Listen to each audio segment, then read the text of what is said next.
children.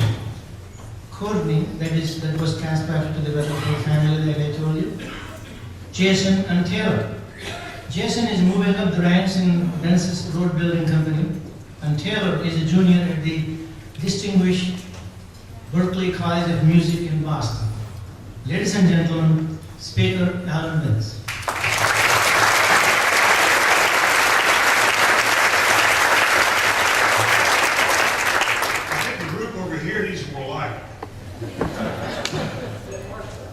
That's right.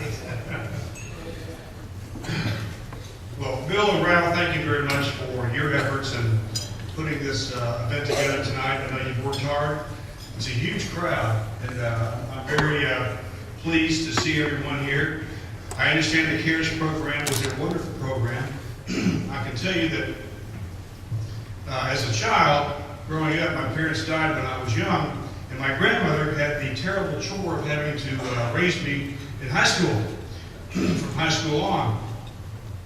And I have always had, since then, because she was the sweetest person in the world, an affinity for senior citizens, because, and my grandmother told me one time, she said, "Now, son, let me tell you, I tried those tricks myself, your daddy tried those tricks, and you've tried them too, I get it, you know." So you can't fool a grandmother. You cannot fool your grandmother. It doesn't work. I do want to tell a few stories about Will, but I know there's going to be pigbacks. And I also want to talk about the Weatherford family, so I'm going to go easy on Will tonight. I will tell you that before I became speaker, when you're speaker designate, which is what Will will be next year, you're in charge of all the House campaigns. The Republicans running for the House, you're in charge of their campaigns because you want to bring these folks back to vote for you. And I hired Will to come work for us in the party as a field guide, knock on doors all around the state.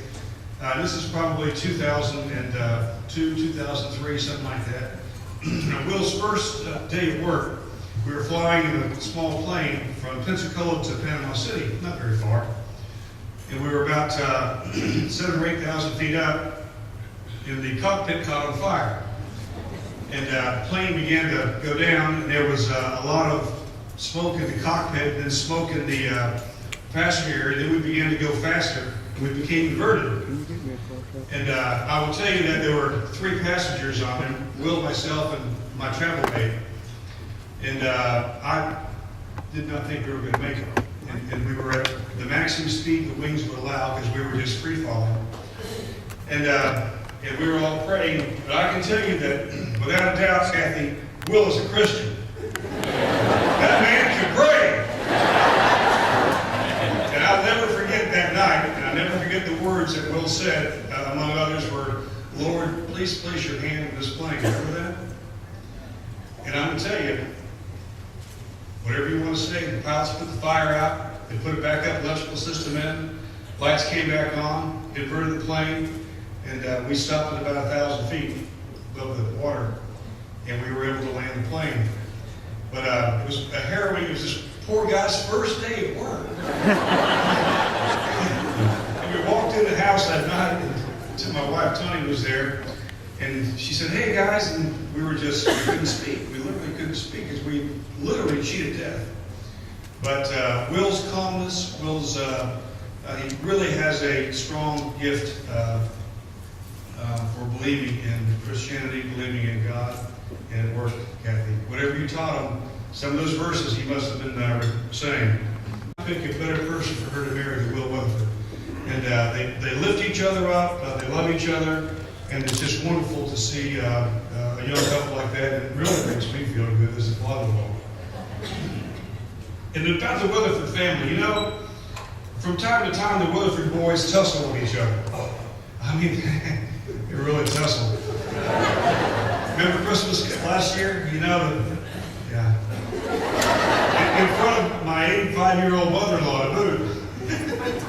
But I will tell you one thing. They might rough each other up from time to time, but if anyone picks on one of those brothers, they're going to get a fight for the other brothers, because there may be a little infighting, but when it comes time to gather up, that family gathers up. And it all comes from how your mama and your daddy raised you and took care of you. And I take my hat off to Kathy and Bill for doing that. How about a round of applause for them?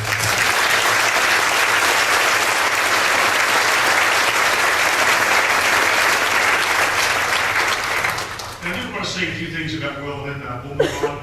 I've got another 45 minutes, isn't that right? I'll do it quick because I know I'm the next to last speaker.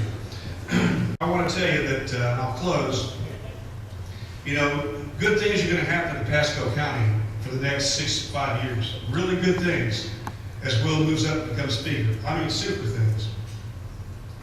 But I will tell you, I think Will be able to handle it in the most humble way that a man can handle it. I think he'll continue to be a principled leader, listen to people. I'm going to warn you that he's going to be gone a lot. He has to travel the state to keep that majority that he has. So please, if he can't make one of your meetings or whatever, he's being pushed and pulled like no one else right now in the Florida House, anyone else in Tallahassee. So be patient with him. But I want to close by saying that you're fortunate to have Will. Great reward for you, Will. And I love you, man.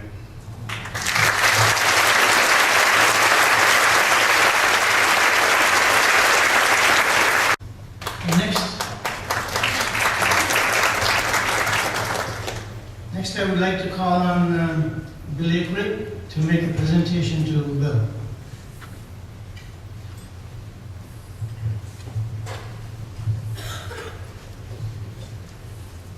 On behalf of CARES, everyone here tonight, our sponsors, and the many elderly in need, we want to express our deepest appreciation to Representative Weatherford for making this evening possible. I also want to give special thanks to Courtney Weatherford for all her great support and assistance, and also the Weatherford family and everything that's come together tonight. We thank you, Will, for your leadership and wish you strength and courage as you continue to face the challenges that Speaker Vance just referred to in meeting the great needs of the state. We especially appreciate you for your tireless devotion to the elderly and the younger citizens of Florida and the care and attention you show them. Will, would you come forward, please?